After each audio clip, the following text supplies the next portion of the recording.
Dans cette vidéo, je viens vous montrer comment inscrire et réinscrire les élèves sur page de table et comment enregistrer leur absence et leur incident. Je me rends d'abord dans le module élèves.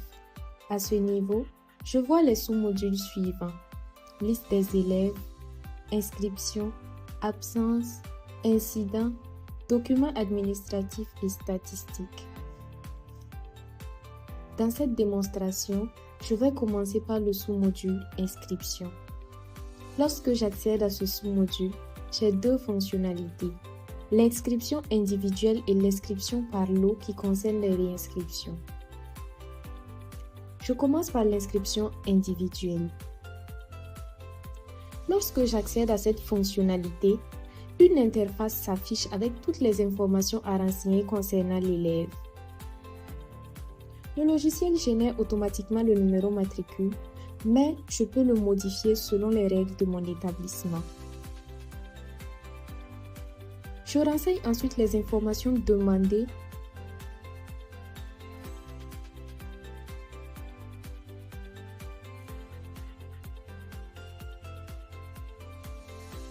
puis je clique sur Suivant pour continuer.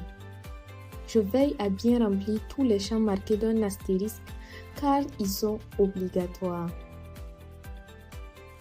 Sur la page suivante, je renseigne les informations concernant les parents de l'élève, puis je clique à nouveau sur Suivant. La dernière page concerne les informations sur la scolarité. Si l'élève est boursier, je coche Oui sur le bouton Boursier, puis j'ajoute le montant de la bourse. Si l'élève est affecté par l'État, j'ajoute son numéro PV. Avant de terminer, je peux cliquer sur le bouton précédent pour vérifier l'exactitude de mes informations. Enfin, je clique sur Valider pour enregistrer l'élève. Pour le rechercher, je sélectionne d'abord son niveau d'études et sa classe, puis je saisis son nom et prénom dans la barre de recherche. À ce niveau, je peux également modifier ces informations si nécessaire. Pour effectuer une réinscription, je reste dans le sous-module Inscription, puis j'accède à la fonctionnalité Inscription par lot. Dans la catégorie Passants non inscrits, je sélectionne le niveau d'études et la classe. La liste des élèves apparaît dans une première rubrique, tandis que la deuxième rubrique est vide. Dans la deuxième rubrique, je sélectionne le niveau et la classe dans laquelle je souhaite inscrire les élèves. Je reviens ensuite dans la première rubrique, je coche les noms des élèves concernés, puis je clique sur le chevron droit pour les transférer vers la deuxième rubrique. Je peux également utiliser le double chevron droit pour réinscrire tous les élèves en une seule fois.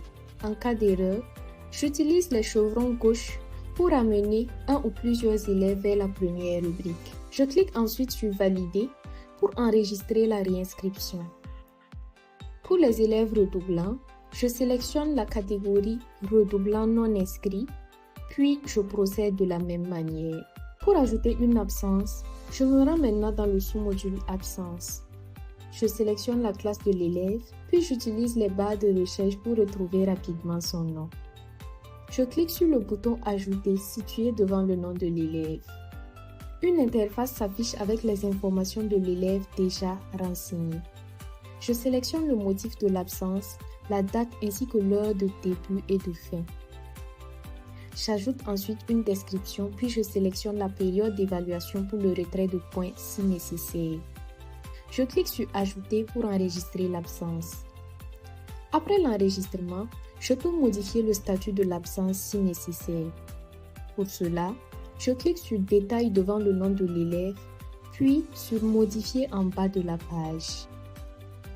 Je change le statut en sélectionnant Justifier, puis je clique sur Modifier pour valider. Dans ce cas, le logiciel n'appliquera pas de retrait de points lors du calcul des moyennes. Je peux également imprimer une liste simple ou détaillée des absences pour vérification. Pour enregistrer un incident, je me rends dans le sous-module Incident. Je sélectionne la classe, puis je recherche l'élève par son nom. Je clique sur le bouton Ajouter situé devant son nom. Je renseigne le libellé de l'incident, puis je sélectionne le type d'incident et le type de sanction. J'ajoute la date et l'heure de l'incident.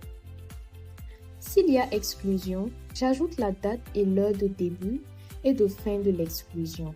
Je sélectionne ensuite la période d'évaluation, puis j'ajoute le nombre de points à retirer si nécessaire. Si les parents sont convoqués, je coche l'option « Parents convoqués ». Enfin, je clique sur « Valider » pour enregistrer l'incident. Je peux également modifier ces informations en cliquant sur « Détails » puis sur « Modifier » en bas de la page.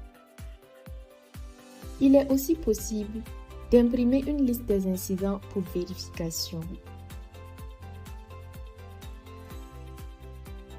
Avec PGTab, je peux inscrire, réinscrire et suivre les élèves efficacement tout en assurant une gestion complète de leur absence et leur incident de manière simple, rapide et sécurisée.